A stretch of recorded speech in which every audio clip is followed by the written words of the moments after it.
tu regardes cette vidéo, c'est peut-être que tu as déjà essayé de perdre du gras, notamment au niveau du ventre. Et t'as sûrement dû avoir quelques résultats. T'as dû perdre un petit peu de poids, voire même beaucoup de poids, mais le truc c'est que sur le long terme, ça n'a pas fonctionné. Tu as arrêté et tu as certainement repris tout le gras que tu avais perdu, ou alors malgré le poids perdu, ce que tu voyais dans le miroir ne t'a pas plu. Et tu as certainement même recommencé, et à chaque fois, c'était de plus en plus dur et de pire en pire, tu finis frustré et tu te demandes pourquoi tu n'arrives pas à perdre du gras, notamment au niveau du ventre. Dans cette vidéo, je vais t'expliquer comment fonctionne la perte de gras au niveau du ventre, quelle est la vraie solution. Et cette solution, c'est sûrement pas ce que tu crois. Parce que ce n'est pas simplement dans la technique, dans comment tu vas créer un déficit calorique, comment tu vas perdre du gras, ce que tu vas manger, l'exercice. Mais la solution notamment se trouve dans le mindset, l'état d'esprit avec lequel tu abordes ta perte de poids. Alors je vais t'expliquer dans cette vidéo premièrement comment tu vas faire, donc le côté technique, comment tu vas bien perdre ce gras et notamment au niveau du ventre et pourquoi tu ne le perds pas. Et je vais t'expliquer le mindset et l'état d'esprit que tu as et ce qu'il faut changer. Donc comment tu vas aborder ta perte de poids. Et si tu ne connais pas, moi je suis Sébastien Fierce et j'ai aidé des centaines de personnes à prendre du muscle tout en perdant du gras. En mettant en place pour eux des systèmes simples qui leur permettent de rester régulier naturellement. Alors si ça t'intéresse, c'est que tu veux du coaching, prends rendez-vous, le lien se trouve en description. Si tu as essayé de perdre du poids ou que tu veux en perdre, le premier problème pour 90% de la population, lorsqu'ils pensent à la perte de poids, ils pensent à perdre de poids à court terme. Or, lorsque tu essaies de perdre du poids en pensant au court terme, typiquement je veux perdre 10 kilos en un mois, en une semaine, etc., ça ne fonctionne pas sur le long terme. Et parce que lorsque tu perds du poids, ton corps met en place ce qu'on appelle des adaptations métaboliques. Ces adaptations métaboliques, c'est en gros ton corps qui va faire ce qu'il peut pour perdre le moins de poids possible, notamment le moins de gras possible. Parce que le gras, ce sont des réserves qui, en cas de famine, te serviront pour survivre. Et si tu n'as pas ces réserves, en cas de famine, tu meurs. Heureusement, aujourd'hui, les famines, c'est très rare, notamment dans les pays occidentaux. Mais ton corps, lui, ne le sait pas. Alors, il continue à mettre en place ces adaptations métaboliques lorsque tu veux perdre du poids. Et globalement, qu'est-ce que ça sera? Tu auras une baisse inconsciente de ton activité physique, c'est-à-dire les petits mouvements que tu vas faire au quotidien, tu vas en faire de moins en moins. Ton corps va produire moins de chaleur, que ta faim va augmenter, et tu vas perdre du muscle. Ces adaptations métaboliques, tu vas les endurer pendant quelques mois. 1 mois, 2 mois, 3 mois. Et ce sera pas du tout agréable d'ailleurs. Jusqu'à un moment où tu vas te dire, Nick, j'arrête. Le problème, c'est que quand tu veux reprendre ton alimentation normale, tu auras perdu beaucoup de muscles et tes adaptations métaboliques seront toujours là. Par conséquent, tu vas stocker du gras beaucoup plus vite et tu vas reprendre ton poids,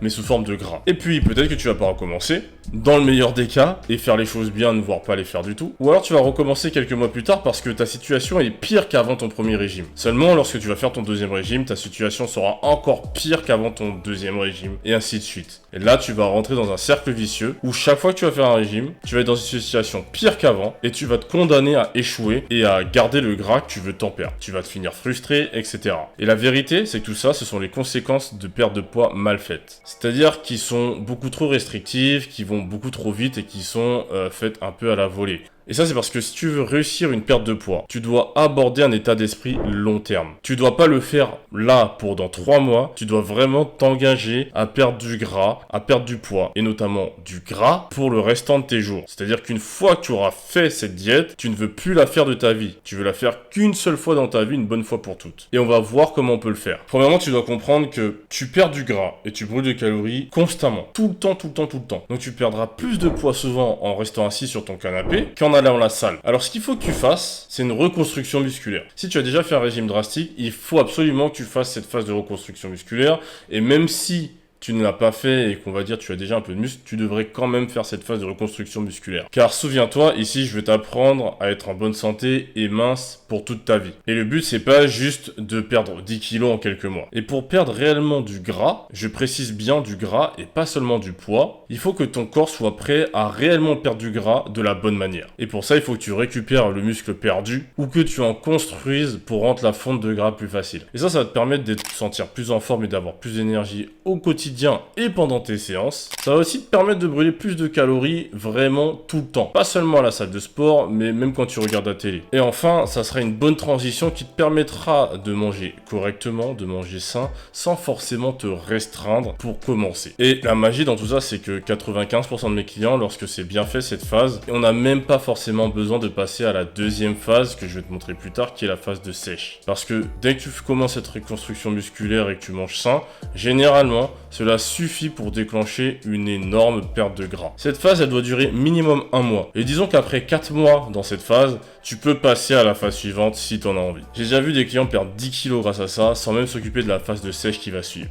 Mais dans cette deuxième phase qui va suivre, la phase de sèche, souvent les gens ont l'état d'esprit qu'il va falloir se restreindre, faire beaucoup de cardio, beaucoup de sport, etc. Or, le mindset que tu dois adapter doit être totalement opposé à celui-là. Tu dois vraiment aborder ta perte de gras avec l'état d'esprit que tu ne dois pas sentir que tu fais un régime ou que tu te restreins. C'est quelque chose que tu es censé pouvoir continuer jusqu'à la fin de tes jours. Et le but, c'est vraiment de changer de lifestyle. La phase de sèche, elle aura pour but de faire fondre ton gras tout en limitant les adaptations métaboliques de ton corps qui vont saboter tes efforts. Et en faisant ça correctement, alors tu vas voir la graisse au niveau du ventre fondre. Et pour ça, tu dois avoir une perte de poids lente. Pour être sûr que c'est le gras qui s'en aille et pas le reste. D'après les études, 500 grammes par semaine est la vitesse idéale à laquelle tu devrais perdre du poids. Parce que c'est cette vitesse qui va limiter le plus les adaptations métaboliques et qui va faire en sorte que tu maintiennes le poids perdu le plus longtemps et le plus efficacement possible. En plus de ça, ça va extrêmement limiter la perte de muscle. Et pour la plupart des gens, 500 grammes par semaine, ça équivaut environ à 500 calories par jour, soit 3500 calories par semaine. Mais en créant ce déficit, n'oublie pas d'ajuster ce déficit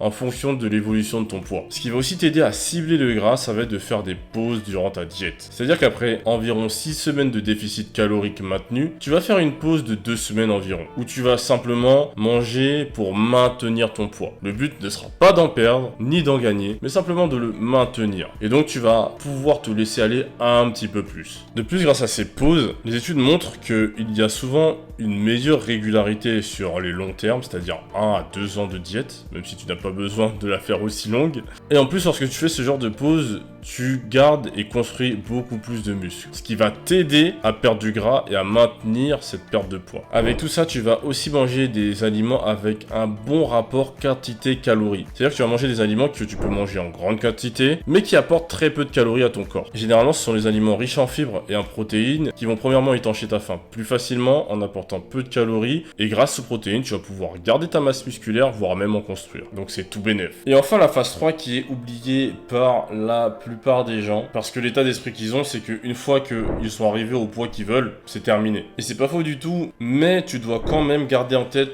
que comment tu vas revenir à la vie normale ou comment tu vas arrêter ta diète va être important. Premièrement, tu vas pas stopper ton déficit calorique d'un coup. Tu vas revenir progressivement à ton alimentation de maintien. Et si tu veux des chiffres, l'idéal serait de rajouter 100 kcal par semaine dans ton alimentation. Parce que ton métabolisme va progressivement se relancer. En plus de ça, tu dois adopter un mode de pensée flexible. C'est-à-dire que tu dois pouvoir kiffer ta vie, tu dois pouvoir te faire plaisir sans abuser et en maîtrisant un tout petit peu. Ensuite, tu ne dois pas arrêter de t'entraîner, d'aller à la salle, de faire du sport, de te dépenser. C'est très important. Parce que souvent, lorsque les gens perdent du poids, ils arrêtent le sport. Et à ce moment-là, ils vont être beaucoup plus susceptibles de récupérer et de reprendre du gras. Normalement, si tu as pris du muscle, tu es moins sensible à ça. Mais tu dois quand même, pour conserver ta masse musculaire et ne pas reprendre de gras, te dépenser un minimum et avoir une activité physique régulière. Parce que tu dois comprendre, si tu en es arrivé à vouloir perdre du gras au niveau du ventre, c'est parce que tu t'es laissé aller pendant un bon moment et que tu as pris des habitudes qu'il ne fallait pas prendre.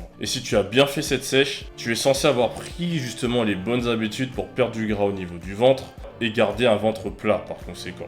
Alors il est important que tu élèves du coup ton niveau de conscience au niveau de ton activité physique et aussi de ton alimentation pour que cette transformation tu la gardes et tu continues de la cultiver au quotidien. Alors si tu es intéressé pour mettre en place ces systèmes simples qui te permettent de rester mince et musclé simplement et naturellement, alors prends rendez-vous avec moi, le lien se trouve en description et moi je te dis à la prochaine, salut!